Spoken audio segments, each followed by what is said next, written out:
Alright, hey, what is going on, guys? My name is Slick Moth, and I'm back again with another video. And in this one, I want to talk a little bit about how comics, comic book movies, etc., I think is undergoing a drastic change. It is at a precipice of a 20 years of comics that we are going to see in the next 20 years that we've not seen for a very long time. And I want to kind of just talk about the trends of the industry as a whole and looking at the movies of this year, Batman v Superman, X-Men Apocalypse, Civil War, Deadpool. I believe that these four films really reflect the viewing tendencies and preferences that have changed quite a bit from what we saw in 2008 with The Dark Knight, which was critically acclaimed and loved. And I look at Batman v Superman, which is pretty much tonally identical to The Dark Knight, and this is the greatest irony of not an irony per se, but just something that's kind of interesting to observe is that there are some complaints from critics that are germane, such as like the plot is over muddled, the Africa scene is unnecessary in Batman v Superman.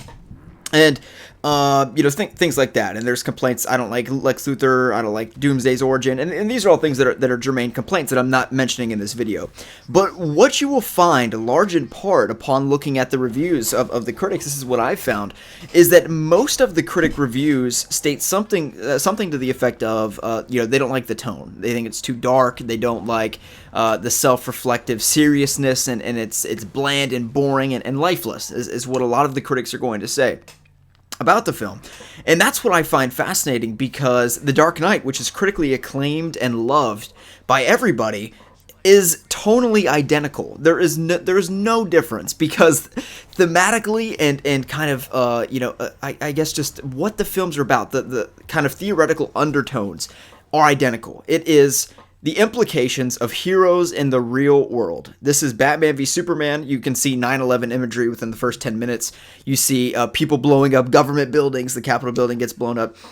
It's the same sort of thing, and that is the premise. That is the very pitch of Christopher Nolan's Dark Knight trilogy, which is, what would Batman be like if he was real? If he existed in a real world, how would he act? What would he do? It's the same exact thing with Batman and Superman. Of course, Batman, he does some things that a human probably can't do in the warehouse scene. But anyway, we cast this aside for awesome action, right? And this is, it's a comic book movie. That's okay. Comic book movies, this is a little aside, but in my opinion, comic book movies don't have to, you can do things that you can't do in real life if you're a human superhero. I mean, that's the same thing with, Captain America's a superhuman. But you get the point. Batman, he can do things that most humans can't do. That's okay. But here's what I'm kind of getting at, and sometimes I feel as though, especially, I'm 18 years old, so the Batman that we have now is the Batman, and the Nolan Batman, Snyder's Batman v Superman Batman, and, these kind of darker takes on the character. This is what we've always had in the Arkham games, even to a degree as well. Maybe not the grittiness and the edge, but they certainly have, the darkness and the self-reflectiveness of the character of Batman. And, even with the slight variations of the character, we're getting generally the same Batman. He doesn't smile much, very straight-faced, serious, again, self-reflective. And this is the Batman that we all know and love, and it's one of the reasons that he's as popular as he is. Sometimes we take for granted that this is not how Batman has always been. And really, the Batman that we have now is a byproduct of The Killing Joke and Frank Miller's Dark Knight Returns in 1986 and 1988. And from then and beyond, I'm going to scoot back so I don't squeak my chair anymore. Sorry about that. So from 1986 kind of onward, this is the Batman that we've had now. And even though the Batman that we have now is actually quite different than Frank Miller's Dark Knight Returns, tonally and thematically, he's quite similar. And this is the Batman that we know. And in 1940, for example, let's go all the way back to the character's inception. Batman was basically the Punisher. That's basically who he was. He carried an M1 Garand, sniping people from church towers and things like this. Very different. You wouldn't even recognize him today, other tthan, he's dressed like a bat. That's pretty much it. And then you go 20 years of that. We had 2 decades of that Batman. That's killing people, murdering people in the streets. No batarangs, no grapple guns, none of this stuff. He's just mowing people down. He's Punisher, okay? He's DC's Punisher. And then we go into 1960, and this is where, the character sees a dramatic kind of change. Of course, I'm oversimplifying 75 years of complicated character lore, so do keep that in mind. This is not an exact science, but roughly, just work with me here a little bit. And then in the 60s, we get Adam West Batman. He is campy and kind of, family adventure and just kind of fun overall. It's not as self-reflective, not as gritty and dark and these kind of things. And I always love watching the show, Pow and these kind of things. And we watch these as sort of we watch them and enjoy them, not as like our core form of entertainment, right? We watch them in a sort of retrospective, enjoyable way because they're funny, they're comedic, but we don't enjoy them as like, this is our Batman, right? We don't look at him in that way, in Adam West or any comic from the 1960s or anything like this. And the reason is because if 50 years ago, that would have been your Batman. There is no dark of it. There is no, 1989 Batman. There is no Batman that takes himself seriously. And the fact of it is, to me, it's always innately obvious that should not be the case because Batman's origin and it's not funny. There's nothing, there's nothing. The reason that he becomes Batman and that Bruce Wayne, not literally but figuratively, dies in that back alley when he's 8 years old, is very serious. It's the implications of that are very serious, and his whole life course is kind of set off by this.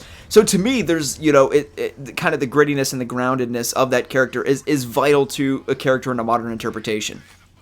But the point of this video, what I'm getting at, is that we're at a precipice where this is changing, and it's reflective, if not, and not for bad or for worse, and it's dependent upon your opinion, but that's changing now at this point, the way that I see it. And you can look at none other than the 2016 movies. I mean, DC Rebirth, like, you can just look at the DC poster. The New 52 was very dark and gritty and kind of, again, I use this word a lot, but self-reflective, and that's true, that a lot of the characters are self-reflective.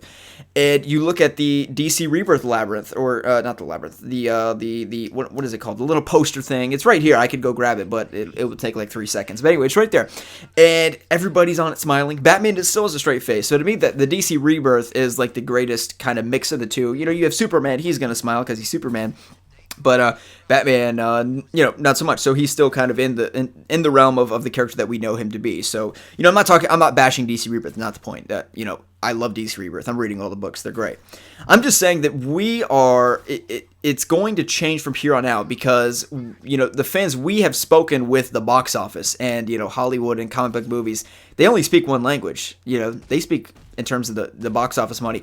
And, Batman v Superman, it's not really changed by the critical review. That's not why that, they're making some of the changes to Justice League and it's going to be more comedic and these kind of things. The real reason that they're changing it is because it didn't make as much money as they were intent upon. And you have Civil War basically made double the amount of money as it did. So that's kind of the angle they're looking at. Do they really care about the critics? Because once again, a lot of the critic, response was that it was kind of too dark and too gritty. And these were the, kind of the main critiques of the film. And I do find it interesting that you look at a movie like Deadpool and you look at a movie like Suicide Squad. These films both have infinitely more hype than Batman v Superman did, which to me is just like mind-blowing. Like, to me, I don't understand how Batman v Superman doesn't make $2 billion. You have Batman, arguably the most popular superhero of all time, maybe number 2 behind Spider-Man in terms of, popularity. Very popular, we get the point. The most iconic superhero of all time, Superman. They're fighting each other. They're in a movie for the first time, together on the big screen, for the first time ever, yet alone fighting one another for 8 full minutes of just, going at it. I don't really, it would seem innate to me that film would make $5 billion bucks. It didn't even make one, right? And, then you look at a movie like Deadpool, which has a far, lower budget. They made way more money off that than they did Batman v Superman. It's making the same amount of money for way less budget, and it's getting received better, and it has a sort of a reverence. It has a fun to it. Now, that film does have a little bit of, character drama and depth to it, so, that's something to note as well. It's not about, removing, plot or character drama. It's not like that, okay? What I'm getting at is that the tone is changing, and what's popular is reflective of this. And I firmly believe that if The Dark Knight were to come out today, it would not do nearly as well. It would not break 60% on Rotten Tomatoes. It would be deemed as way too dark and too gritty. And it's all based off 100% viewer tendencies and preferences. And then you look at a film like Batman v Superman, which again is tonally identical to The Dark Knight, and that movie got absolutely demolished. And again, some of the critiques are fair, but if you look at the critics, the biggest complaint is not they don't like Doomsday's origin, it is that they don't like the tone, they don't like the darkness. And as compared, X-Men Apocalypse, the same exact thing, absolutely shat on because it's too gloomy and self-reflective and dark and these kind of things. So what I'm kind of getting at here is that I think that the cinemas this year reflect more than anything else that films like Civil War, films like Deadpool, and Suicide Squad. Again, it's not that, you can make statements that, you just thought Batman v Superman was a bad movie, but that doesn't explain why Suicide Squad has always had more hype than Batman v Superman since it was announced, and that movie has always had a very, the first, trailer was kind of, a little darker in tone, but you still got Harley Quinn dancing on the pole and things like that. I mean, it's not that dark. It wasn't that dark. And, again, you have, Deadpool. These movies have had infinitely more hype than even Civil War to a degree at the very beginning, but definitely Batman v Superman and X-Men Apocalypse, because seemingly for no reason other than they're fun. And they are a little bit more lively. And the point is, what I'm trying to get at here is that sometimes we take for granted that, I'll go back to Batman, that we kind of think that the Batman that we see in the Arkham games, which I believe is to this date, the purest form of the comic book Batman that we know in a modern era on any form of medium, video games, movies, anything, animated movies, anything. The Arkham games nail it, in my personal opinion. And that Batman that we know and love may not be here in 10 years. It may not be here in 5 years. Who's to say that we won't go back? Because it happens again in really 2-decade intervals. We had 2 decades of Punisher Batman, rough, again, I'm generalizing, 2 decades of kind of campy, happy Batman in the comics and in the show, the Adam West show. And then we've had 2+ decades of this kind of gritty, dark take on Batman that is very serious and kind of gloomy. And I think that that's coming to an end. I think it's coming to an end not only for Batman, I think it's coming to an end for the superhero genre as a whole. And Batman v Superman versus Civil War alone shows this.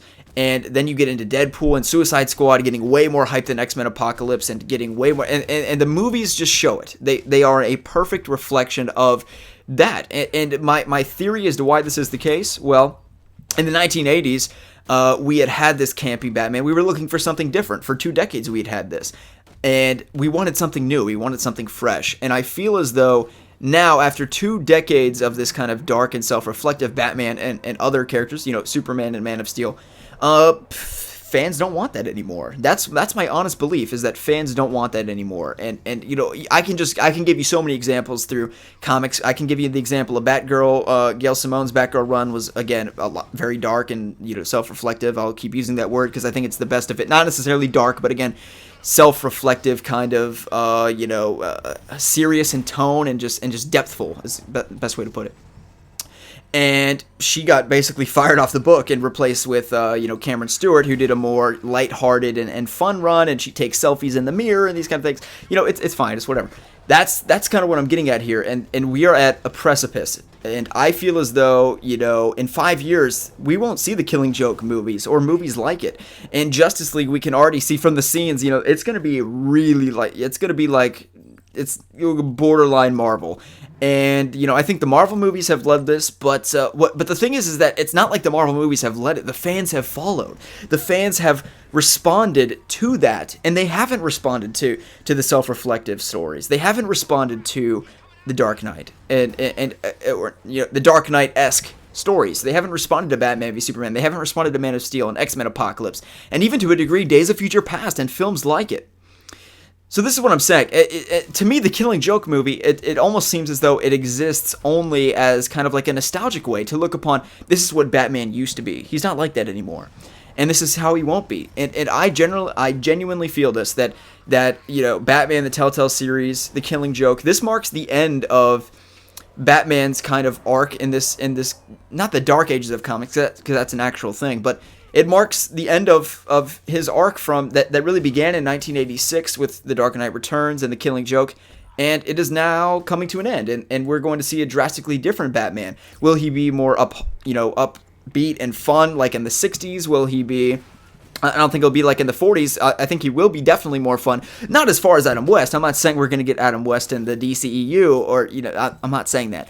I'm just saying that we're seeing the comic book genre change. The comics, the movies, they're all changing, and it's reflective in audience tendencies. And my theory as to why this has happened is because again, in the 80s, kind of seeing the idea that these superheroes in a real world environment being in stories that are relatable to our real world, like Man of Steel really presents this in Batman v Superman, which basically present the idea of heroes in our world. What does it mean to be a hero in the real world? What would that actually be like? What would that look like? It's the same pitch as, The Dark Knight, Christopher Nolan's The Dark Knight. It's the same idea. And I think we really wanted that 10 years ago. We really wanted that in the 1980s. But now I don't think we do, because our world is so shockingly kind of grim that we feel as though we almost live in that world. And that's not the form of escapism that we want. We want escapism that is more upbeat and uplifting. And that's what I feel like Spider-Man provides in Civil War. And again, it's not a bad or a good thing. It's dependent upon what you think about it. And, to me, some of my favorite Batman stories are those dark and gritty ones, and I feel as though a kind of serious, thoughtful take on Batman is integral to a modern take on the character, whether it be in video games or comics or elsewhere. I think that's where we're headed. I really, really do. I think in 5 years, we will not. I think Ben Affleck's Batman is going to light up big time in the Batman solo movie. And the box office has spoken in terms of the films, and the comic sales have spoken as well. And, even then, like, who's the most popular Marvel character? Spider-Man. He's this, fun web-slinging guy, and I just think that's where we're headed. I really, really do. I think that, the big stories, the big graphic novels are going to sell, that are going to be on the level of The Killing Joke, on the level of The Dark Knight Returns, are, going to be, more upbeat stories, not like Civil War, where everybody's dying and things like that. And, I think even just the Civil War movie, only a few years after the release of the graphic novel, reflects those changes in viewer preferences. And that's what I think we're in for the next little bit of the DCEU and the MCU. I could be wrong. I could be totally wrong. And Batman's going to be the same for the rest of his existence for the next 50 years or so. But that's what I think. I really, really do. And I think that with the success of Civil War, and DC is going to look at the failure of Batman v Superman and the failure of X-Men Apocalypse and the success of Deadpool, they're going to think, our movies aren't fun enough. They're not funny. They're not, those kind of things. And again, the movies really show it, but even the comics do as well. So just let me know what you think about this video in the comment section below. Do you agree with my analysis that this may be a change? Again, the main thing I just want to point out to you is that sometimes we take for granted that the Batman that we have now, or what insert name of character that we have now, is the way they've always been, and especially in the case of Batman. That's not the way it always has been, and that's not the way it always will be. And we may be in tune for that change, specifically, again, focusing on Batman, I think in the next few years. So we'll see how it goes. Hope you guys have enjoyed the video. Let me know your thoughts on the ever so changing comic book movie genre. If you enjoyed, feel free to give it a thumbs up, and we'll see you in the next one.